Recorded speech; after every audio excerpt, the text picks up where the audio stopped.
10-year-olds buying retinol at Sephora was supposed to be a joke, a viral TikTok trend the internet laughed at until California lawmakers stepped in.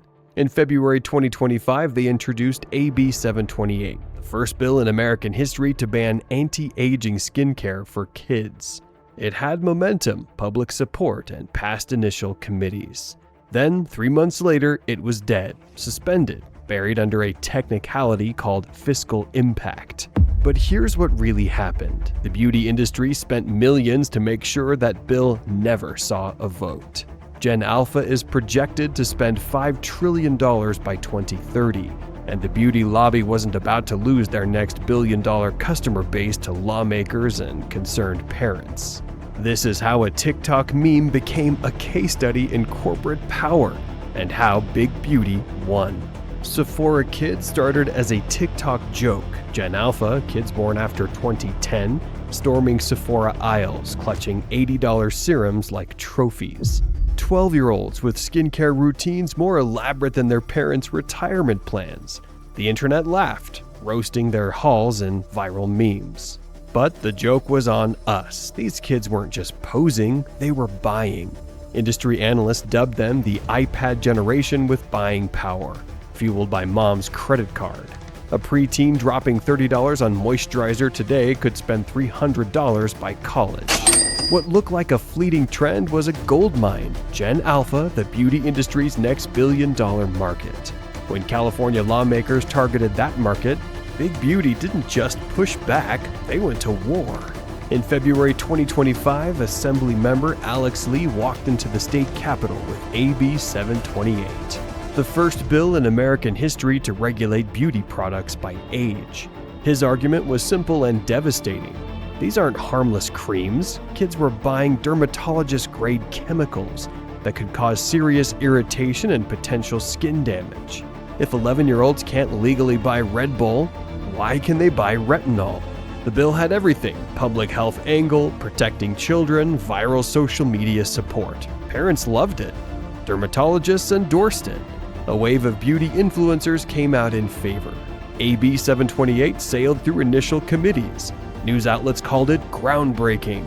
It looked unstoppable, but the beauty industry was just getting started, and they had weapons Alex Lee never saw coming. The moment AB 728 gained traction, the beauty industry's titans hit the panic button. Sephora's parent, LVMH, with a beauty division worth billions, unleashed its Sacramento lobbying arm. Estee Lauder companies valued at $52 billion brought in consultants who knew every handshake in the capital. Trade groups like the Personal Care Products Council pooled resources, turning rivals into allies. Their mission was simple: crush the bill before it reached a floor vote. They didn't just lobby, they orchestrated. Veteran operatives flooded lawmakers' offices with glossy position papers, warning of economic devastation if Gen Alpha's spending power was curtailed. Private dinners with key committee members framed AB 728 not as child protection, but as a job killer. Data became their weapon, studies forecasting billions in lost revenue, dressed up as neutral economic impact reports. But the real genius was exploiting California's fiscal rules. Every bill faces a cost analysis, and if enforcement looks too expensive, it can be shelved for fiscal review. The lobby didn't need to defeat AB 728 on its merits, they just needed it to look unaffordable. So they churned out reports claiming age verification systems, compliance checks, and lawsuits would cost tens of millions.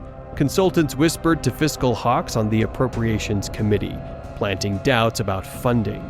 It was a masterclass in misdirection. While the public debated kids and skincare, the beauty lobby reframed the conversation in back rooms.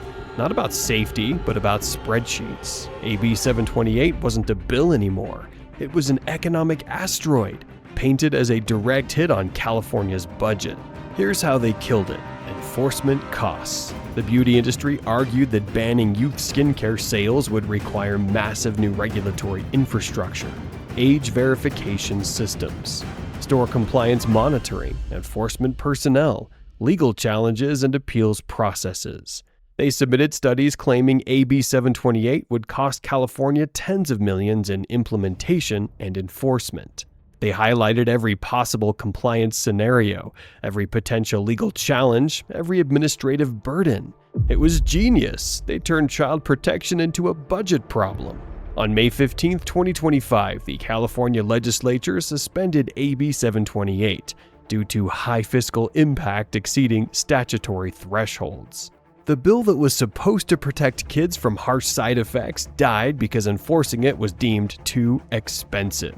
The beauty lobby had found their silver bullet: bureaucracy.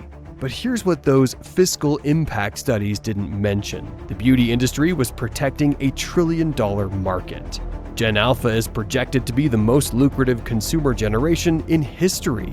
By 2030, their spending power could reach $5 trillion globally, more than millennials and Gen Z combined at that age. Analysts estimate a customer who starts at 12 could spend tens of thousands over a lifetime. Miss the loyalty window and you don't just lose a customer, you lose their children too. The stakes were massive. Estee Lauder's market cap hovers around $52 billion. LVMH's beauty division generates billions annually. Sephora's parent company is worth over $400 billion. Spending a few million on lobbyists to protect billions in future revenue? That's not lobbying, that's just good business. Here's the beauty lobby's playbook for killing bills like AB 728, and every other industry was watching. First, don't fight on the merits. Fighting child safety makes you look like the villain.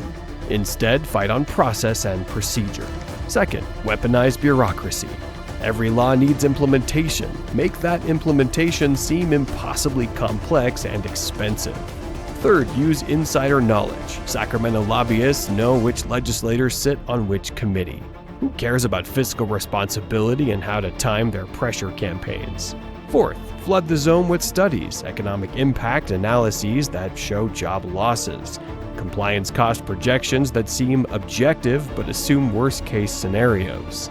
AB 728 never got a fair debate about protecting kids. It got killed by spreadsheets and procedural technicalities before most people even knew what happened. AB 728 is dead, but its legacy isn't what Alex Lee intended. The beauty lobby didn't just kill one bill, they created a blueprint for defeating youth protection legislation. Other industries took notes. The fiscal impact strategy is now part of the corporate playbook. Here's the twist. The Sephora Kids trend never stopped. Gen Alpha is still buying $80 serums. Parents are still confused and concerned. The underlying problem that sparked AB 728 still exists. The beauty industry won the battle by changing the battlefield. They turned child protection into a budget discussion. And budgets don't go viral on TikTok. AB 728 proved something important about how power actually works in America. Sometimes the best way to kill legislation isn't to oppose it publicly, it's to make it too expensive to implement. The Sephora Kids are still shopping, the beauty lobby is still counting profits, and California lawmakers learned a hard lesson about what happens when billion-dollar customer bases fight back. This wasn't about skincare, it was a masterclass in corporate influence. And it feels like just the first round. And if you think Big Beauty's lobbying machine was ruthless, wait until you see what happens when trillion-dollar tech empires go to war. Because right now, Microsoft and Google are fighting over the future of AI, a battle with stakes so massive it makes skincare look small. That story is the trillion-dollar AI war. Watch it next.